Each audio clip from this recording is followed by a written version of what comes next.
मनीष गर्ग, लखनऊ। लखनऊ। मुख्यमंत्री योगी आदित्यनाथ ने रविवार को राजधानी लखनऊ स्थित इंदिरा गांधी प्रतिष्ठान में आयोजित छात्रवृत्ति वितरण कार्यक्रम के दौरान विपक्ष पर कड़ा प्रहार करते हुए कहा कि 12 बजे तक सोकर उठने वाले बबुआ को गरीबों के बच्चों की पढ़ाई की चिंता कहाँ थी। पिछली सरकारों में परिवारवाद, भ्रष्टाचार व लापरवाही के कारण छात्रवृत्ति जैसी योजनाएं गरीबों तक नहीं पहुंच पाती थीं। इस मौके पर मुख्यमंत्री ने निष्पक्ष एवं पारदर्शी डीबीटी प्रक्रिया के तहत वित्तीय वर्ष 2025-26 के लिए प्रदेश के 18,78,726 छात्र छात्राओं के बैंक खातों में 944 करोड़ 55 लाख रुपए की छात्रवृत्ति एवं शुल्क प्रतिपूर्ति का अंतरण किया। उन्होंने प्रदेशवासियों को 77वें गणतंत्र दिवस की शुभकामनाएं भी दीं। डीबीटी से खत्म हुआ भ्रष्टाचार का खेल। मुख्यमंत्री ने अपने संबोधन में कहा कि पूर्व सरकारों ने गरीबों के बच्चों की पढ़ाई पर कभी ध्यान नहीं दिया। 12 बजे तक सोकर उठने वाले बबुआ को गरीबों के बच्चों की चिंता कहाँ से होगी। जो सूरज निकलने के बाद उठे उसे सूर्योदय की बात भी फिजूल लगेगी। ऐसे लोग न प्रदेश की चिंता कर सकते हैं और न ही गरीबों की। मुख्यमंत्री ने कहा कि जब सरकार की नीयत साफ होती है और नीति स्पष्ट होती है तब भ्रष्टाचार रूपी दानव पर नियंत्रण संभव होता है। पहले छात्रवृत्ति योजनाएं कई स्तरों पर भ्रष्टाचार की भेंट चढ़ जाती थीं। कभी सरकार की नीयत खराब होती थी, कभी परिवारवाद आड़े आता था, कभी विभागीय भ्रष्टाचार के कारण पैसा गरीब छात्रों तक नहीं पहुंचता था। आज डीबीटी के माध्यम से एक क्लिक में सभी वर्गों के करीब 19 लाख छात्रों के खातों में पैसा पहुंचा, बिना किसी भेदभाव के। है इस बात की प्रतिबद्धता का एक प्रमाण है। आदरणीय प्रधानमंत्री जी जब इस बात की उद्घोष करते हैं कि वंचित को वरीयता और पिछड़ों को प्राथमिकता, तो उसके पीछे का ध्येय भी यही होता है कि कोई भी छात्र शिक्षा से वंचित न रह जाए, कोई भी नौजवान नौकरी और रोजगार से वंचित न रह जाए, समाज का कोई भी तबका स्वावलंबन से मुक्त न रह जाए। इसको लेकर के सरकार के स्तर पर कहां सहयोग किया जाना चाहिए, उस सहयोग के अभियान के क्रम में आज का इस समारोह देश के गणतंत्र दिवस की पूर्व संध्या पर आयोजित हो रहा है। मैं इस अवसर पर अपनी छात्रवृत्ति प्राप्त कर रहे प्रदेश के उन सभी 19 लाख छात्र छात्राओं को हृदय से बधाई देता हूं, अपनी शुभकामनाएं देता हूं, जिन्हें आज इस सुविधा का लाभ प्राप्त हो रहा है।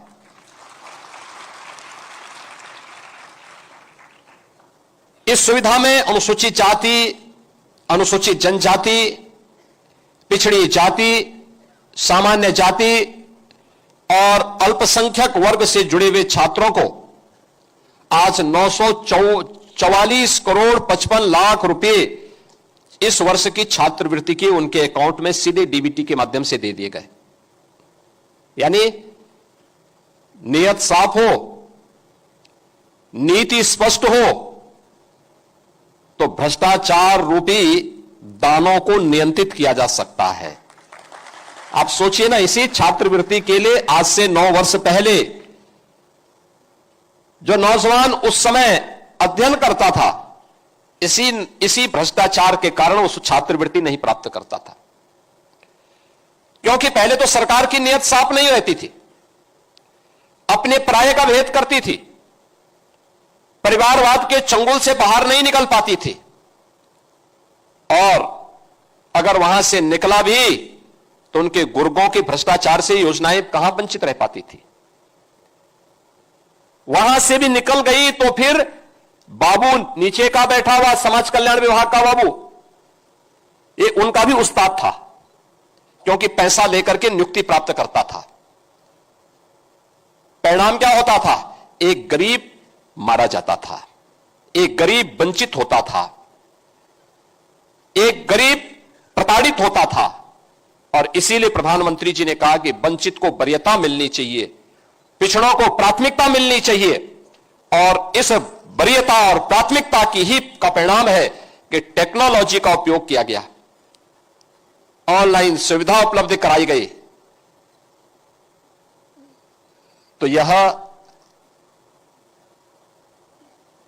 ई गवर्नेंस से इसी गवर्नेंस का एक बेस्ट मॉडल आपके सामने इस रूप में सामने आ रहा है। यही तो सुशासन है, जहां पर हर व्यक्ति इस सर्वसमावेशी विकास का लाभ प्राप्त कर सके, बिना भेदभाव के प्राप्त कर सके। आप में से हर एक तबके का व्यक्ति छात्रवृत्ति की दृष्टि से यहां पर भी और हर जनपद में उपस्थित है। आप सोचो 19 लाख छात्र एक साथ एक क्लिक से, जैसे ही मैंने अपने सहयोगी मंत्रियों के साथ उस यहां पे बटन दबाया, उनके अकाउंट में पैसा चला गया। क्या किसी का चेहरा देख करके स्कॉलरशिप दी गई? नहीं, उसकी आवश्यकता थी। शिक्षा पर उसका अधिकार भी है और सरकार का दायित्व बनता है कि बिना भेदभाव के उसका अधिकार उसे प्राप्त हो सके, इसके लिए उसको स्कॉलरशिप की सुविधा के साथ जोड़ सके। और सरकार ने अपने उस दायित्व का निर्वहन यहां पर किया है। यह काम तब होता है जब सरकार की नियत साफ होती है, जब सरकार की मंशा होती है कि नेशन फर्स्ट का भाव हमारे मन में हो, राष्ट्र प्रथम का भाव। जब परिवार प्रथम का भाव आ जाता है तब यह नहीं होता है, तब भ्रष्टाचार होता है। और जब राष्ट्र प्रथम का भाव होता है तब बिना भेदभाव के शासन की योजना का लाभ सबको प्राप्त होता है। और वही लाभ आज यहां पर आपको उपलब्ध कराया जा रहा है। आज आपने देखा होगा, अब यहां पे क्लिक किया गया, कोई लीकेज नहीं, कोई कमीशन नहीं, केवल सरकार को एक प्रयास प्रारंभ किया गया था। सरकार ने तकनीक से जोड़ दिया। संस्थाओं से कहा जाता है कि भाई आप समय पे फॉर्म को वहां पे अपडेट करिए, अपलोड कर लीजिए, पैसे की कमी नहीं। उस हर छात्र को जो स्कॉलरशिप के लिए पात्रता रखता है उसको इस सुविधा का लाभ मिलना चाहिए। अब सरकार ने इस सुविधा का लाभ यहां पर प्रदेश के अंदर सभी लोगों को बिना भेदभाव के देना प्रारंभ किया है। और अब तो मैं कह सकता हूं कि सरकार की इस वेलफेयर की स्कीम का लाभ, आपने एक बेटी की सक्सेस स्टोरी और एक नौजवान की भी सक्सेस स्टोरी को यहां पर सुना। वह बेटी उत्तर प्रदेश पावर कारपोरेशन में कंप्यूटर ऑपरेटर के रूप में अपनी सेवाएं प्रदान कर रही है। बेटी के स्वावलंबन से बढ़कर के समाज के लिए और उपलब्धि क्या हो सकती है? यह बहुत बड़ी उपलब्धि होती है, कोई बेटी स्वावलंबी हो सके।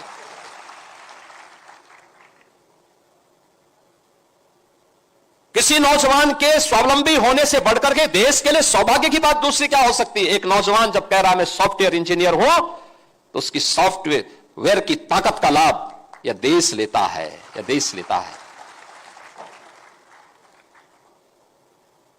और यह इसलिए हो रहा है क्योंकि सरकार ने वेलफेयर की स्कीम का लाभ आज बिना भेदभाव के समाज को उपलब्ध करवाया है। आज सरकार की योजनाओं को आप देख रहे होंगे, कैसे चेंज लाया जा सकता है। आज से 9 वर्ष पहले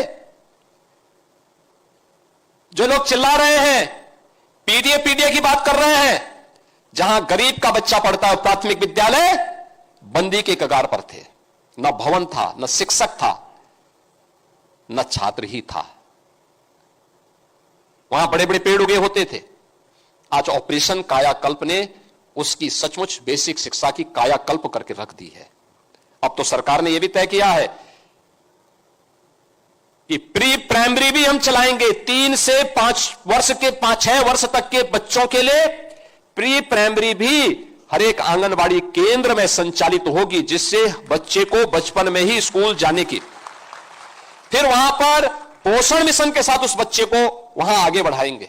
अगर कोई बच्चा कुपोषित है तो उस बच्चे को वहां पर सुपोषित करके इस योग्य बनाएंगे कि उसका बचपन मजबूत हो सके और मजबूत बचपन आने वाले समय में देश के लिए अपनी ऊर्जा का उपयोग कर सके।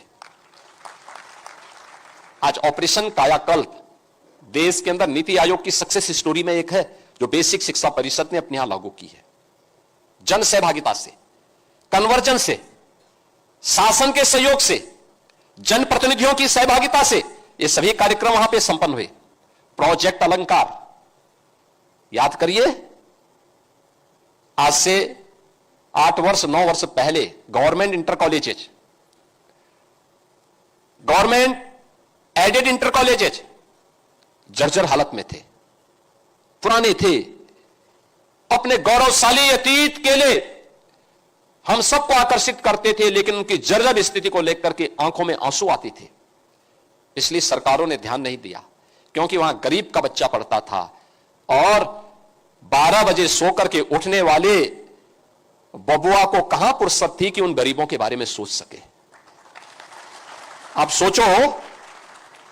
सोचो जिस प्रदेश का मुखिया 12 बजे सोकर के उठता होगा, उसके लिए कोई सूर्योदय की बात करेगा तो वो तो सपना मानेगा, बोले बेफिजुल की बात कर रहे हो,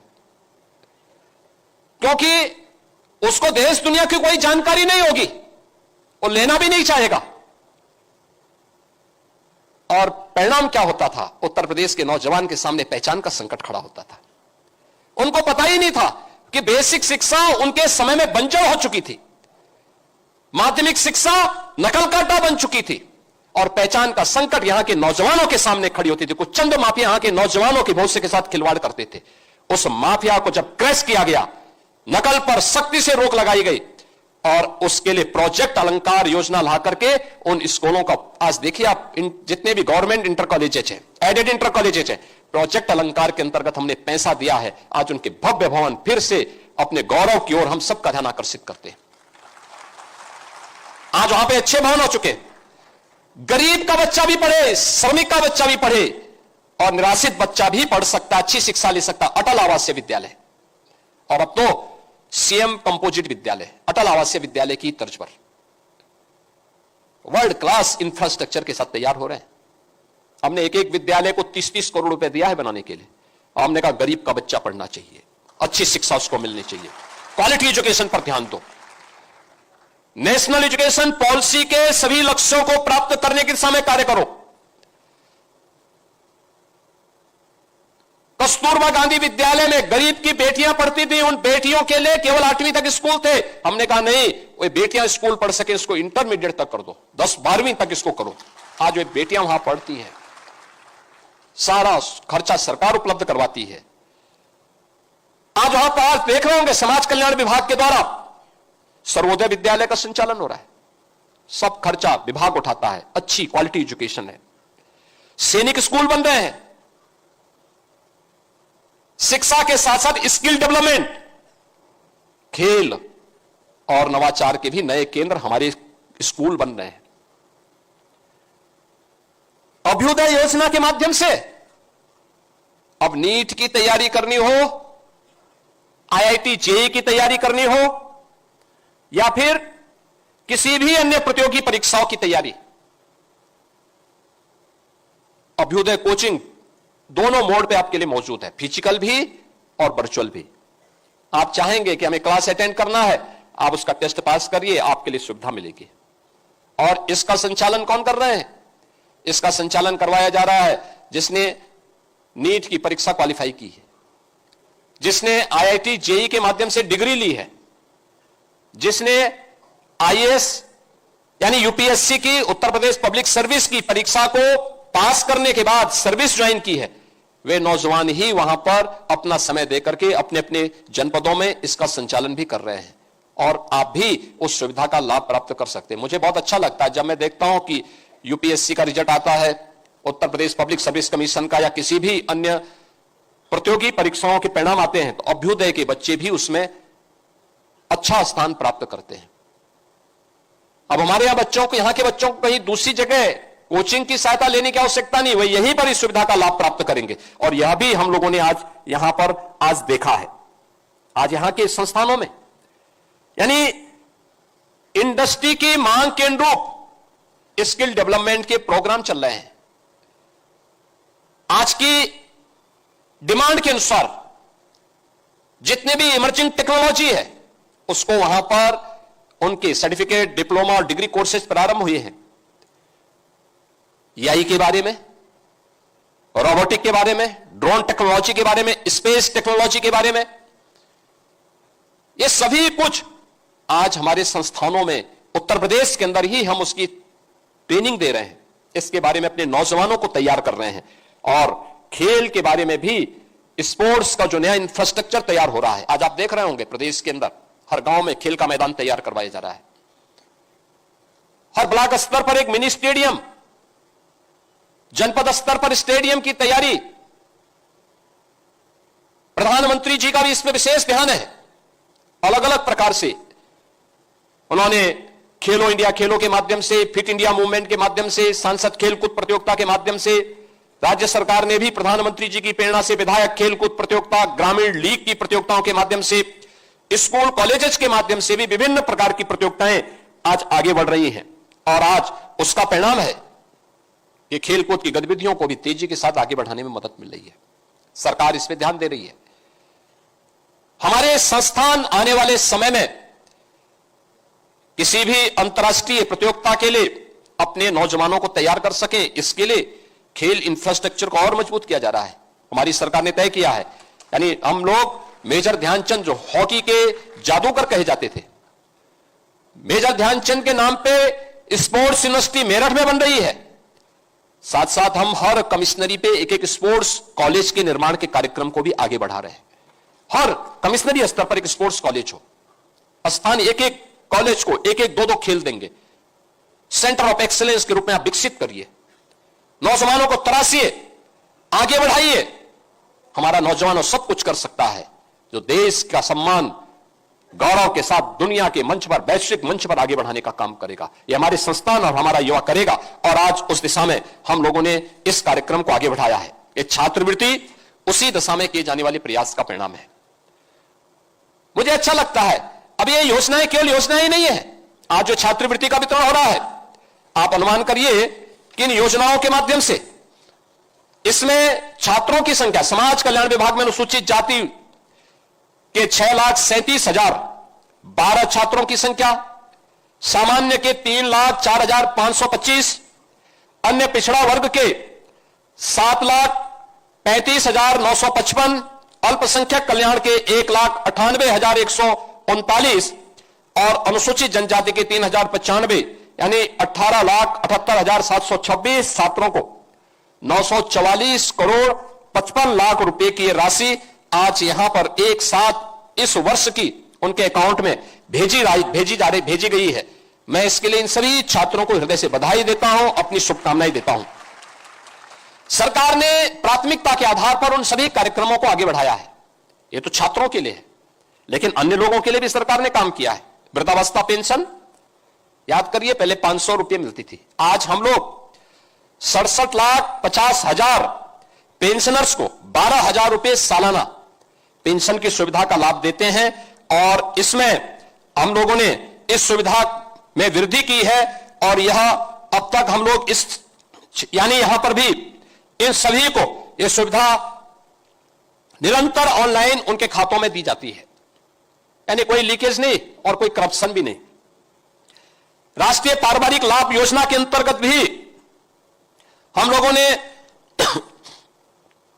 योजनाओं का लाभ 9,30,000 परिवारों को आर्थिक सहायता इसके माध्यम से उपलब्ध करवाई है।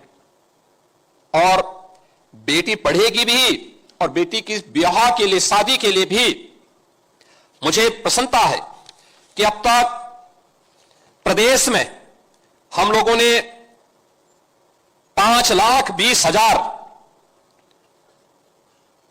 बेटियों की शादी के लिए मुख्यमंत्री सामूहिक विवाह योजना में उन्हें आच्छादित करके सरकार की ओर से धनराशि उपलब्ध कराई है। और हम लोगों ने गत वर्ष इस राशि को 51,000 से बढ़ाकर के 1 लाख कर दिया है। यानी बेटी की शादी के लिए बिना भेदभाव के कोई भी बेटी जो शादी योग्य हो चुकी है, परिवार सहमत है, तो फिर सरकार सामूहिक विवाह योजना में 1 लाख रुपए की सहायता उस परिवार को उपलब्ध करवाती है। इसके साथ ही अनुसूचित जाति के छात्रावास के लिए, वृद्धजनों के भरण पोषण के कल्याण के लिए और अन्य तमाम प्रकार की अन्य योजनाओं का लाभ भी आज राज्य सरकार दिव्यांगजनों के स्कॉलरशिप की राशि मात्र 300 रुपये थी। यानी पहले इस विभाग के मंत्री ओम प्रकाश राजभर जी थे, उस समय मात्र 300 रुपये पेंशन मिलती थी। आज हम 1,000 रुपये यानी साल में 12,000 रुपये दिव्यांगजनों को इस सुविधा का लाभ प्राप्त प्रदान कर रहे हैं और हर दिव्यांगजन को इस सुविधा से जोड़ा गया है। और अब तो दिव्यांगजन कल्याण में हर कमिश्नरी स्तर पर उनके लिए दिव्यांग जन की सुविधा के लिए उनको कृत्रिम अंग उपकरण वितरित किया जा सके, इसके लिए वहां पर उनको स्क्रीनिंग की जा सके, जांच की सुविधा उपलब्ध हो सके, इसके लिए डीडीआरसी का निर्माण भी अब वहीं पर किया जा रहा है और वहीं पे उनकी स्क्रीनिंग करके फिर उन्हें इन सुविधाओं से लाभान्वित किया जा सके, जिससे वह भी आर्थिक स्वावलंबन की दिशा में आगे बढ़ सके। आज के इस अवसर पर शासन की इन सभी योजनाओं का लाभ समाज के प्रत्येक तबके को प्राप्त हो रहा है। यह लाभ इसलिए जिससे हम भी प्रधानमंत्री जी के विजन के अनुरूप विकसित भारत की संकल्पना में सहभागी बन सके। याद रखना, हम सबका सामूहिक प्रयास, हम सबकी सामूहिक मेहनत विकसित भारत को आगे बढ़ाने, विकसित भारत के संकल्पों को प्राप्त करने की दिशा में किए जाने वाले प्रयास का एक महत्वपूर्ण कदम होगा। हम सबके जीवन का एक संकल्प होना चाहिए। कल भारत का 77वां गणतंत्र दिवस है। संविधान के शिल्पी बाबा साहब डॉक्टर भीमराव अंबेडकर जी ने जिस संविधान को सजोया था, आज ही के दिन वह संविधान लागू हुआ था। यानी 26 जनवरी के दिन ही 1950 में संविधान लागू हुआ था और फिर उसी संविधान के द्वारा जो व्यवस्थाएं लागू की गई, उस संविधान की उस व्यवस्था के अंतर्गत आज देश अपनी सभी व्यवस्थाओं का संचालन कर रहा है। कल का दिन हम लोगों के लिए अत्यंत महत्वपूर्ण दिन है। मैं आप सभी को, पूरे प्रदेशवासियों को 77वें गणतंत्र दिवस की हृदय से बधाई देता हूं, अपनी शुभकामनाएं देता हूं। छात्रवृत्ति वितरण के अवसर पर आप सभी छात्र छात्राओं को अपनी मंगल में शुभकामनाएं देता हूं और विश्वास करता हूं कि यह छात्रवृत्ति आप सब लगन से पढ़ेंगे, आगे बढ़ेंगे, विकसित भारत के संकल्पों में आप भी अपना योगदान देंगे। इस विश्वास के साथ आप सबके प्रति मेरी मंगल में शुभकामनाएं हैं। धन्यवाद। जय हिंद। नमस्कार दोस्तों, अगर आप रोज की ताज़ा और सच्ची खबरें सबसे पहले देखना चाहते हैं तो हमारे चैनल को अभी सब्सक्राइब कर लीजिए।